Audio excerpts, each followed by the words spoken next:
What is going on, guys? Cranking with Chris here, and today we are doing a review on this Skeet Reese Eagle Claw collaboration rod and this Abu Garcia Jordan Lee signature reel. So let's get into it.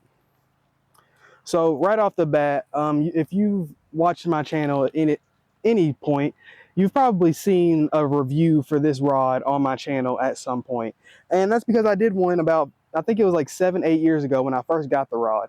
And to keep it a buck, I really just didn't know what I was talking about, and I just really wanted to redo it. So that's what I'm doing here today. So this rod is a Skeet Reese crankbait rod. It's pretty sure it's a medium fast action, and it's 7 foot. It's made by Eagle Claw, and to keep it a buck, like, I haven't had a lot of crankbait rods because I haven't done a lot of cranking, but I don't see how much better it can really get from here. This is a 10-year-old rod, guys, and I'm still using it to this day. And it's still super duper light. I don't know what material this is made out of. It's some kind of plastic. It's not like graphite or anything, so it's not the lightest thing in the world, but it is still a very light, very capable rod. And I've been using it all summer, and I will say that if I wasn't using this rod for most of the crankbait fishing that I've been doing this year, I don't think I would have caught as many fish as I have this year. And I'm just keeping it 100% real with you guys. This rod loads up really, I don't know if you guys can see. I'm gonna try to turn this way, see if you guys can, but this rod loads pretty deep into the tip. It's got a pretty stout midsection though, so it makes it to where with these treble hooked baits, it just holds on there. Like, it doesn't take any kind of pressure at all to hold onto that tip, and it doesn't, bounce back at you really fast. So it keeps those fish pinned, and it's allowed me to get a lot more of them to the boat. And I attribute this to nothing else but this rod, because if I was using a medium heavy to a heavy rod, I think I would have either snatched the treble hooks right out these fish's face, or I just wouldn't have even hooked them at all. So I'm very happy about this rod. And there's also another thing I like about this rod. I don't know if you guys can see that, but we actually have 2 triggers here, which is really weird. And also the way you take the reel off is actually by unscrewing this little bottom part of the cork, instead of how you normally would have it like right here above the line. So I think that's pretty cool, just because it's just different.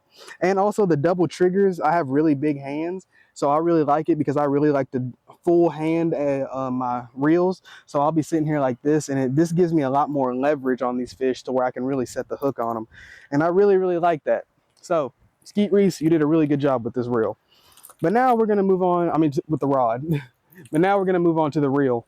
So this is my Jordan Lee series 11 bearing 1-to-1 gear ratio Abu Garcia Jordan Lee series rod. I think he's a 2-time Bassmaster Classic champion. If you don't know who he is, look him up. I think I literally just watched 2 of the tournaments on YouTube that he won. I think he won like back-to-back in 2013 and 14 or something like that. Could be wrong. That don't have anything to do with the video. But this is my crankbait rod, my crankbait reel. And as you can see, it's kind of matchy. So that was one of the reasons why I got it, because I like the yellow with the yellow. But also, this is a really good rod. A really good reel. It's really dirty right now, and it's still casting like a dream. I've had it for, I think, about a year now, and I've backlashed it a few times. It's not any kind of like crazy new technology. It's just basic old magnets over here. It's not like a new Paramag braking system or a DC braking system or anything like that. It's literally just a run-of-the-mill Abu Garcia reel. The only knocks I would have on it is that it is graphite, so it's not metal. It's like a plasticky material, so it's not the greatest for durability standpoint. But if you actually can take care of your gear, then this is a really good option for you. And I don't even know if they make these anymore, because I got this on sale years ago. But if you were looking for one and you wanted to find one on secondhand market, definitely a good pickup if you're trying to find something for cranking or jig fishing. Also, you got clicker drag on the star right here, and clicker on the tension knob. Basic brakes, like I said. It's just an all-around really good setup. And yeah, man, that's really all I have to say. If you guys can find either of these, I will try to put a link for the description if I can find them. But Yeah, I just really wanted to make another review on this product because they are both really, really, really good products. And I'm actually going to take a minute to talk to you guys about this little crankbait too, because I've been holding on to it for the past year, and I've been catching fish on this specific crankbait. So I just want to give you guys a little tidbit. All right, so I know a lot of people have different opinions and things about that with Temu. But look, listen, just hear me out before you click off the video. If you know what you're looking for on Temu, you can actually find some really good stuff. And I'm not sponsored or none of that from Temu, but I was looking for some crankbaits just because the fishery that I fish at, there's a lot of logs out here, guys. And if you guys know, crankbaits are expensive per pop. They can get 5, 6, 10, 12, 15, $20 for one crankbait. And I am a money saving guru. If I can, I'm going to try to save as much money as I can.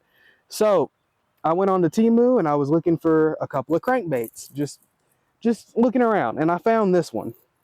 It's silent, doesn't have any rattles in it at all. It's like holographic. It's got this yellow top, and I've also got some with black and blue and green. It came in like a 6-pack, and I think these were only like $1 each, and it was like $6 for each one of these. And I will say that the split rings and the hooks were not the greatest. So I would recommend switching out the split rings and the hooks, but if you're not doing that with all your crankbaits anyway, unless you're like buying top of the line stuff and they have, you know, really good hooks on them, then, you know, you should be doing that anyway if you didn't know that. If you go get a crankbait from Walmart, I strongly recommend you change those split rings and hooks just off top, just because that way you know that there's good hardware on there. But that's neither here nor there. You can really just go out and fish things out the package if you want to. But me personally, I like to change all my split rings and hooks anyway, so it wasn't really a big deal to me. But this crankbait right here, if I can find it on Temu, they always normally have them in stock.